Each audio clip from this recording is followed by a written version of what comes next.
There are 6 videos planned for part 1 of my Pokemon Explained series. These take a while to make, but if you want to be on the lookout for new videos as they drop, you may subscribe to the channel. There are more things to Pokemon Levels than most players realize, and in this video I'll go over a lot of common questions and try to clear up a few misunderstandings. When Pokemon gain experience, they level up at different rates depending on the species of Pokemon. There are 6 different experience groups, and which one of these groups a given Pokemon is in will greatly impact the amount of experience it will need to reach level 100, or any level for that matter. You can, for example, see by looking at this chart that a Pokemon in the erratic experience group needs less than half the experience points that a Pokemon in the slow experience group requires to reach level 100, and just a little more than 1/3 of those in the fluctuating experience group. This next chart is showing the amount of experience a Pokemon in the various groups require to level up from a given level to another. The fluctuating experience group is maybe the one that stands out the most. Close to level 100, the needed experience is swinging dramatically from one level to the next, from 60,000 to 45,000 to 65,000 and so on. To find out which experience group a given Pokemon is in, simply look it up on an online encyclopedia. The ways a Pokemon gain experience is either through battles with wild Pokemon or NPCs in the games, or by the use of rare candies or experience candies. Rare candies can be found in most games throughout the story and can also be exchanged for battle points. Experience candies, on the other hand, are so far only available in Pokémon Sword and Shield from max raid battles or on the ground in the overworld. A Pokemon like Flareon may only evolve through the use of a Firestone, while a Pokemon like Magikarp evolves at level 20, by simply leveling it up.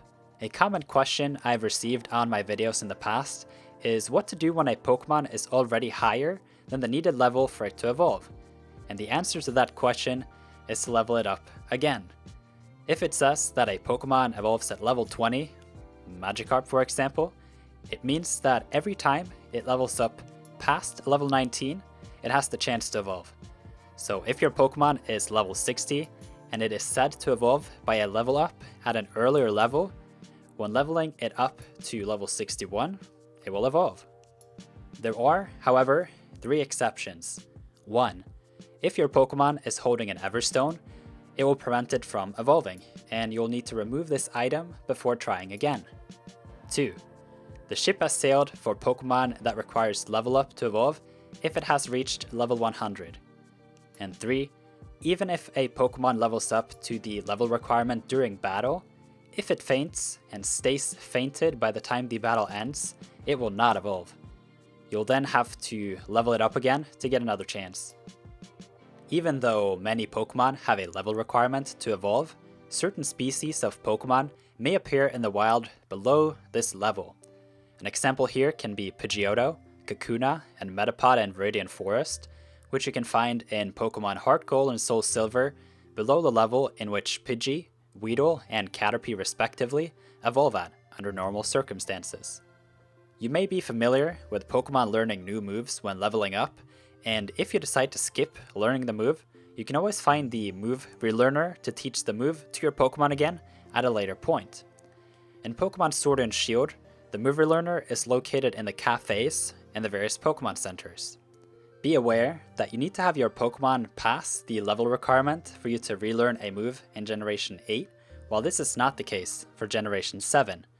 If you're playing Pokemon Sun, Moon, Ultra Sun, and Ultra Moon, you can head to Mount Lanakila and bring some heart scales to the lady on the right, and she will let your Pokemon learn a move no matter the level requirement, effectively skipping it altogether. When playing some competitive formats in Generation 7 and 8, Pokemon are automatically scaled up to level 50. This means that you don't always need to level up your Pokemon to level 50 for competitive usage, unless you need to reach the level requirement in order for your Pokemon to evolve, or for it to learn a specific move. A special thank you goes to Shelby, Flipside, Liquid Divinity, Jonathan, Monoxide, Loretto, Choco the Score Bunny, Michael, Select, Max, the Bart Beer, and Shiro for supporting my work over on patreon.com/Nirth. If you found this video enjoyable or helpful in any way, there are more videos like this in the Pokemon Explained playlist, which you can find on the screen right now. Thank you for watching.